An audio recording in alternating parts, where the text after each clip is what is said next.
ఓం నమః శివాయ. ఓం నమో నారాయణాయ. కర్మ నివారణ నరదృష్టి నివారణ కాల భైరవాయ నమో నమః. ఓం మహాదేవ్యై చ విద్మహే విష్ణుపత్ని చ ధీమహి తన్నో మహాలక్ష్మి ప్రచోదయాత్. హరి ఓం. శశి ఛానల్కి స్వాగతం. చూస్తున్న వీక్షకులకు ప్రేక్షకులకు ప్రియ కాళ భైరవ భగవద్బంధులకి స్వాగతం పలుకుతూ మమ్మల్ని ఎంతగానో ఆదరిస్తూ ఉండబడినటువంటి ప్రియ సోదర సోదరీమణులు అందరికీ కూడా రాఖీ పూర్ణిమ శుభాకాంక్షలు. అలాగనే యావత్ భూమండలంలో ఉండబడిన వారందరికీ కూడా వరాలిచ్చేటువంటి వరలక్ష్మీదేవి అమ్మవారి యొక్క శుభాకాంక్షలు ఆశీస్సులు. మనకు శ్రావణ మాసం అనగానే లక్ష్మీదేవి అమ్మవారి యొక్క ఆశీస్సులు అందరము మనం ప్రయత్నం చేస్తూ ఉంటాం. ఈ సంవత్సరము 3వ శుక్రవారం రోజు అనగా పూర్ణిమకు ముందు రోజు వచ్చే శుక్రవారం రోజు మనం వరలక్ష్మి వ్రత పూజా కార్యక్రమాలు ఆచరింప చేసుకోవాలని చెప్పి మనకు జ్యోతిర్విజ్ఞానం తెలియజేస్తుంది. ఆ కలియుగ కాలంలో కాసు మీద జీవన విధానం ఉంటుంది కనుక ఐశ్వర్యాన్ని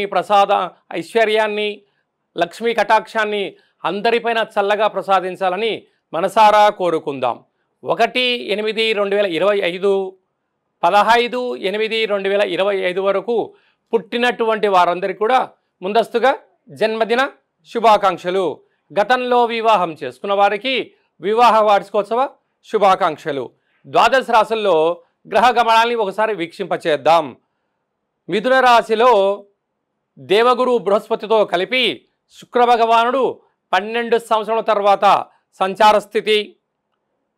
కర్కాటక రాశిలో బుధాదిత్య రాజయోగము, రవి మరియు బుధుడు. సింహరాశిలో కేతు సంచార స్థితి. కన్యరాశిలో కుజ భగవానుడు సంచార స్థితి. కుంభరాశిలో రాహు భగవానుడు సంచార స్థితి. మీనరాశిలో శని భగవానుడు సంచార స్థితితో ద్వాదశ రాశుల్లో గ్రహ గమనాలు ఈ విధంగా ఉన్నాయి. మకర రాశి వారు వరలక్ష్మి వ్రతం పండగ సందర్భంగా ఎలాంటి విధి విధానం పాటించాలి, లక్ష్మీదేవి అమ్మవారి యొక్క కృప కటాక్ష వీక్షణలు ఎలా పొందాలో ఈ వీడియోలో సవివరంగా సంపూర్ణంగా తెలుసుకుందాం. మకర రాశిలో ఏ నక్షత్రాలు వస్తాయి అనగా ఉత్తరాషాఢ నక్షత్రంలోని 2, 3, 4 పాదాలు, శ్రవణ నక్షత్రంలోని 4 పాదాలు, ధనిష్ఠ నక్షత్రంలోని 1, 2 పాదములు కలిపితే మకర రాశి. రాశాధిపతి శని భగవానుడు. చాలామందికి పుట్టినటువంటి కాల సమయంలో డేటా బర్త్లో లేనటువంటి కారణం వలన పేరు యొక్క మొదటి అక్షరాన్ని అనుసరిస్తూ రాశిని తెలుసుకునే ప్రయత్నం చేద్దాం. బో, జా, జీ, జూ, జే, జో, ఘా, గి అక్షరం వారందరూ కూడా మకర రాశి జాతకులే. అలాగా వీరికి 2వ స్థానంలో రాహు సంచారం చేయడం వలన దయచేసి అప్పులు ఇవ్వద్దు, అప్పులు కూడా తెచ్చుకోవద్దు. ఈ రెండిటి వలన మీరు అనేక రకాలైన ఇబ్బందికి గురి కాబోతున్నారు. అలాగా తృతీయంలో శని భగవానుడు ఉండడం వలన తల్లిదండ్రులతో, గురువులతో, అన్నాదమ్ముళ్లతో, అక్కా చెల్లెలతో ప్రేమపూర్వకమైనటువంటి వాతావరణంగా మీరు ఏర్పాటు చేసుకోగలగాలి. లేకపోతే అనేక రకాలుగా ఇబ్బందులకు గురి అయ్యే పరిస్థితి చాలా అధికంగా ఉంటుంది. 6వ స్థానంలో 12 సంవత్సరాల తర్వాత శుక్ర భగవానుడు గురుదేవుడితో కలిసి ఉండడం వలన అలాగా రుణ సమస్య, రోగ సమస్య, నిత్యము అగ్ని భయం, చోర భయం, ఎప్పుడు ఏం జరుగుతుందో అనే ఆందోళన చాలా అధికంగా ఉంటుంది. కనుక ఇలాంటి కాల సమయంలో ధర్మబద్ధంగా ఉండండి. మీరు ఏమైనా తెలిస్తేనే పని చేయండి, తెలియలేదు తెలుసుకొని చేయండి. లేదు కొంతకాలం మౌనంగా ఉండడము ఉత్తమోత్తంగా భావించగలగాలి. 7వ స్థానంలో బుధాదిత్య రాజయోగం ఉండడం వలన ప్రేమికులు, భార్యాభర్తలు చాలా జాగ్రత్తగా ఉండాలి. కొత్తగా ఇంటర్వ్యూస్కి ఉద్యోగ ప్రయత్నం చేసేవారికి చాలా మంచి కాలం. విదేశాలకు వెళ్ళాలి అనే ప్రయత్నం యోగదాయకం. ప్రభుత్వ అధికారులతో సఖ్యతగా ఉండండి.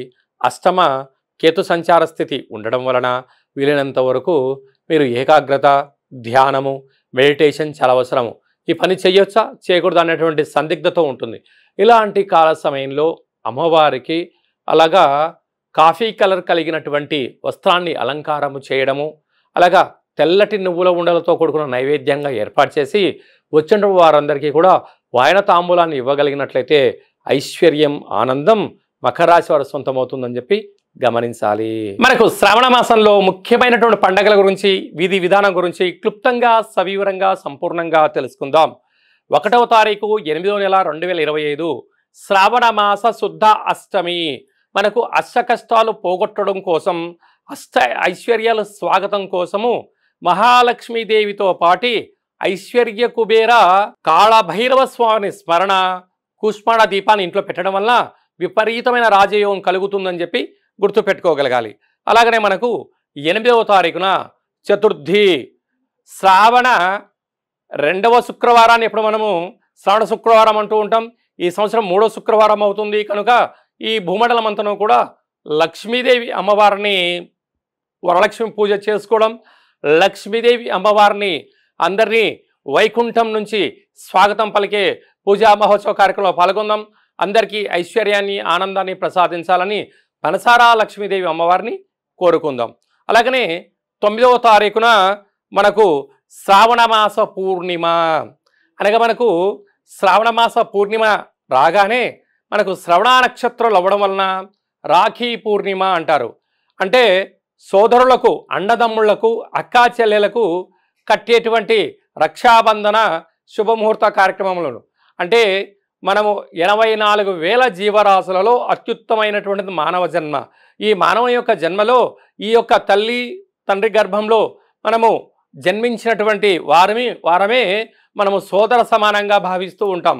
కనుక ఎన్ని ఉండను, ఎన్ని పరిస్థితులు ఉండను, ఈ అన్నదమ్ముళ్లకు, అక్కా చెల్లెలు సకుటుంబ సపరివారంగా వేడుకలు చేసుకుంటూ ఈ ఆడపడుచులు అబ్బాయిలకు కట్టేటువంటి రక్షాబంధన ముహూర్త కార్యక్రమం. కనుక అందరము మనము హైందవ హిందూ ధర్మశాస్త్ర కార్యక్రమాల్లో పాల్గొందాం, మన ధర్మాన్ని కాపాడుకుందాం. వసుదైవిక కుటుంబం అని ఎలా చెప్పుకుంటూ ఉంటామో మనం అందరము కూడా కుటుంబంలో అందరూ కలిసి ఉండాలని, మనకు ఈ సనాతన ధర్మాలు, మన పండగలు కేవలం మన హిందూ ధర్మంలోనే ఉంటాయని చెప్పి కూడా గమనించాలి. అదే కాకుండా మనకు యజ్ఞోపవీతము అనగా జంధ్యము అంటే బ్రాహ్మణ, వైశ్య, క్షత్రియ, విశ్వకర్మ, పద్మశాలిల ఈ 5 వర్ణాల వారికి యజ్ఞోపవీతం ఉంటుంది. వీరు తప్పకుండా ఆ రోజు జంధ్యాల పండగ అంటారు, యజ్ఞోపవీతాన్ని మార్చుకోగలగాలి.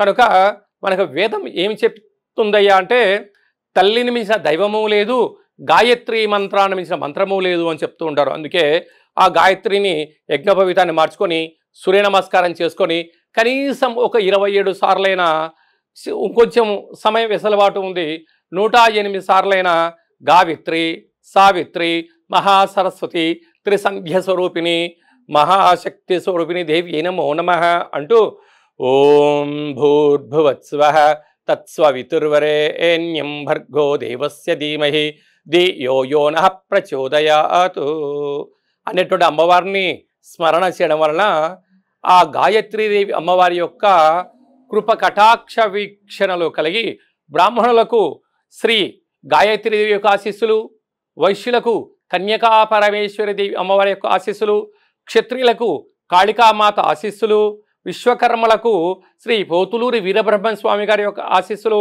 ఆ పద్మశాలీలకు శ్రీ భద్రావతి సమేత భక్త మార్కండేయ స్వామి ఆశీస్సులు పుష్కలంగా ఉంటూ వారు చేస్తున్న వృత్తులలో, ఉద్యోగాల్లో, వ్యాపారంలో అనంతమైన విజయం కలుగుతుంది అని చెప్పి కూడా గమనించాలి. కనుక మన భారతదేశ సనాతన సాంప్రదాయాలు మనకి ఎంత గొప్పగా మనకు నేర్పించాయో చూడండి. అందుకే మనము తల్లిదండ్రులను గౌరవించడం, సోదరీమణులను మనము కలుసుకోవడము ఈ శ్రావణ మాసంలో ముఖ్యమైన పండుగలుగా గమనించగలగాలి. అలాగనే మీ వ్యక్తిగతమైన జాతకం తెలుసుకోవాలనుకుంటున్నారా? మీ యొక్క పేరు, మీరు పుట్టినటువంటి తేదీ, నెల, సంవత్సరం, పుట్టిన సమయం రాసి ఈ కింద మనకు వాట్సాప్ చేయగలిగినట్లయితే మీరు పుట్టినప్పుడు గ్రహ గమనాలు ఎలా ఉన్నాయి, ప్రస్తుతం ఎలా ఉంటున్నాయి, రాబోయే కాలం ఎలా ఉంటున్నాయో సవివరంగా సంపూర్ణంగా జాతకం రాసి పంపించడం జరుగుతుంది అని చెప్పి కూడా గమనించగలగాలి. అలాగనే చాలామందికి డేటా బర్త్లు లేనటువంటి వారికి పేరు యొక్క మొదటి అక్షరాన్ని అనుసరిస్తూ రాశిని తెలియచేయడం జరుగుతుంది. వీరికి గవల ద్వారా అనగా రమణ శాస్త్రం ద్వారా భూత, భవిష్యత్, వర్తమానాన్ని తెలియజేయడం జరుగుతుందని చెప్పి కూడా గమనించగలగాలి. అందరికీ శుభం, జయం, లాభం కలగాలని కోరుకుంటూ మహాలక్ష్మీదేవి యొక్క ఆశీస్సులు అందరిపైన ఉండాలని కోరుకుంటూ చిన్న ఆశీర్వచనం. శతమానం భవతి శతాయు పురుష సతేంద్రియ ఆయుష్యేవేంద్రియే ప్రతిష్టతి ధనం ధాన్యం బహుపుత్రలాభం శత సంవత్సరం దీర్ఘమాయు సర్వే జనా సుఖినో భవంతు లోకా సమస్తా సుఖినో భవంతు సర్వం శ్రీ మహాలక్ష్మీ దేవతార్పణమస్తు. హరి ఓం. ఈ వీడియో మీకు నచ్చినట్టయితే లైక్ చేయండి, షేర్ చేయండి, మా శశి ఛానల్ని సబ్స్క్రైబ్ చేసుకోండి. ఆధ్యాత్మిక భక్తి సమాచారాన్ని భగవద్బంధులకు, మిత్రులకు, స్నేహితులకు చేరవేయండి. హిందూ ధర్మాన్ని కాపాడండి.